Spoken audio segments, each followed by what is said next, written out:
Okay, this is the last and final video, number 6, and this applies to the people who may be doing work on the system going forward. Currently, we have a student, Meredith, who will be taking over the upkeep of the system, and I have some next steps for you, but also for Dr. Sharma, who is debating doing research on filtration methods in the system. I also have some steps for you later in the video. So first off, for a student's worker or anyone who wants to work on a system, these are just a list of the possible next steps. Bringing community engagement with the bulletin boards and monitors. Before I leave, I plan on having a monitor here that shows educational panel and a wider range of sustainability topics. To do that, we would have to reach out to professors and advisors, as mentioned earlier, and see if they are willing to make a PowerPoint slide to show on the projector and educate students about the work they do in their lab. Additionally, there are bulletin boards on either side. Bringing in as much community involvement and overall sustainability knowledge into the system is the primary goal of this system, and whatever ways you think of being able to do that would be great. Next, documenting steps and problems. So it's my understanding that any future problems the system runs into, or any more content about the system that is missed in my video, should be documented. These videos will be allowed to be manipulated, and I will have a doc containing all of the info about the system. Furthermore, if anything's confusing, please feel free to touch up on that, Meredith. Thank you. Improving the filter setup. I will talk about that later for Dr. Sharma. Painting the rust. This is not something that is necessarily,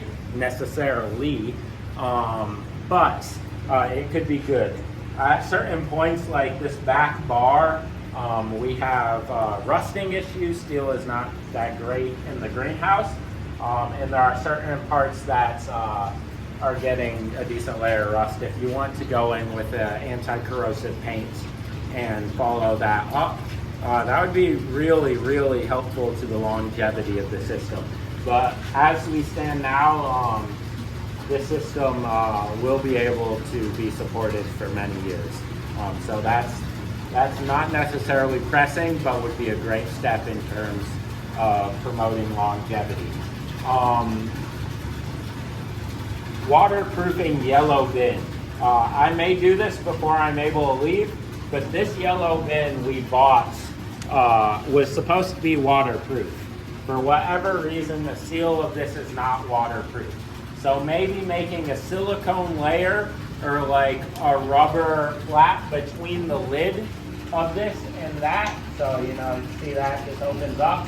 If you maybe had a rubber flap between the lid and the bin and then sealed it by that mechanism, it should be a lot more waterproof. And that would be important, because if this pump breaks or clogs, currently it drains out of here, but it should drain out of this overflow if this is waterproof and airtight.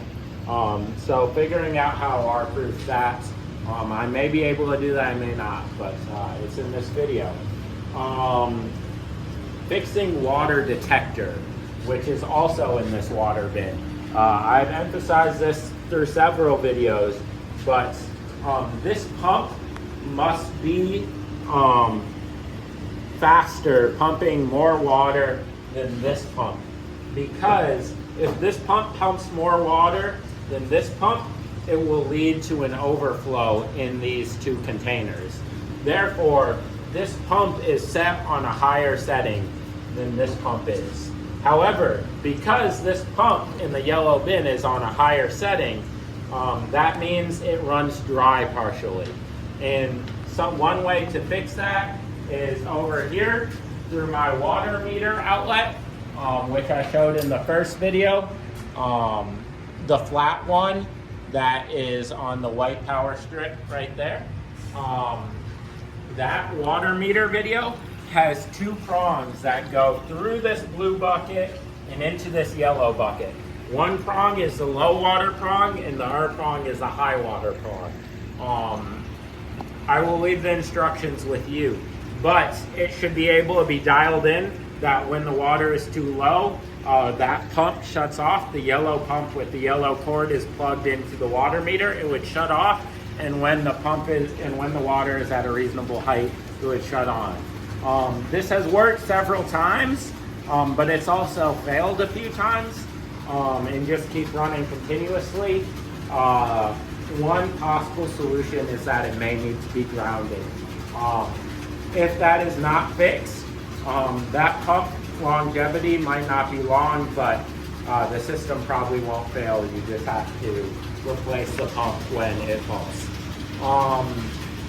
Okay, re-aquascaping. I know you'll have fun with this, but as you noticed earlier, we ran into issues with having limestone in the system, and as a result, it raised the pH of the system. We were able to remove all the limestone, but the aquascape is relatively minimal. So building up a nice habitat here and a nice habitat on this side with new non-limestone rocks would be really important. And again, test that with acid. You know the drill. But I entrust that to you, Meredith. Signage on the front of the system and on the panels. So we have educational input coming, but on these sides, every aspect, every link is able to be unbolted and removed. Therefore, Office of Sustainability has a wood burner. You can put signage here, something classy, whether it be our university sponsors, whether it be the names of the people who are involved in a project, which is also on the side panel here. Additionally, you're going to want a thin piece of wood, maybe 1/4 inch, to go as a sign across the top here. And that you can cut into segments and send to Office of Sustainability and work with them to have an aquaponics display and show the term aquaponics on the top. Wood burning and kind of decorating the system, maybe staining the wood, anything, your creativity. I wouldn't stain, scratch that. But use your creativity to, you know, make the system beautiful. Do be careful if you manipulate either of the grow beds or drill into it. It is in a plastic pond liner on the inside of these grow beds. It is fragile, so don't use any metal tools, and definitely don't drill a hole through the plastic pond liner. So if you do decide to adhese anything to the side of these grow beds or this one, either use glue or use a screw that is maybe a 1/4 inch or not. I believe this thickness of the wood is 5/17 of an inch. Don't quote me on that, measure it. But definitely do not drill the entire way through a wood or you will have problems. If the pine liner ever breaks, we have patches. Try to adhese. Liquid cement is the patch we've been using. But we've not broken the pond liner thus far. What else? Planting different possible plants. Obviously, feel free to incorporate what that into the system. Maybe an herb garden, that could be classy. If you could address the pH issue, if you could keep battling that. I have since stopped, but I leave that to you. Okay, now for alterations for Dr. Sharma and the filter technique. It is my understanding you want to introduce a filter. Feel free to introduce that into any component. However, my particular recommendation would be introducing a filter into this blue container here. It has a removable lid. You can disconnect the pipe via a screwdriver and a rubber seal, and it attaches on. It also has this water spout to take out any sort of gunk at the bottom. If you do implement a filter here,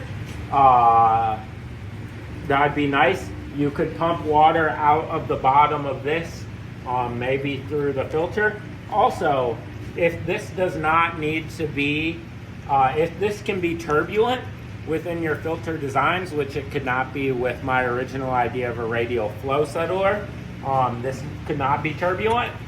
You could theoretically, not theoretically, you definitely could exclude this yellow tank. If you put the pump from this yellow tank into this blue tank, you can take this tube here and send this tube straight up into the grow beds with a little plumbing manipulation. The only reason this yellow tank exists is so that there is not a pump in this blue tank, and so that this blue tank does not have turbulence. That is all. Thank you very much.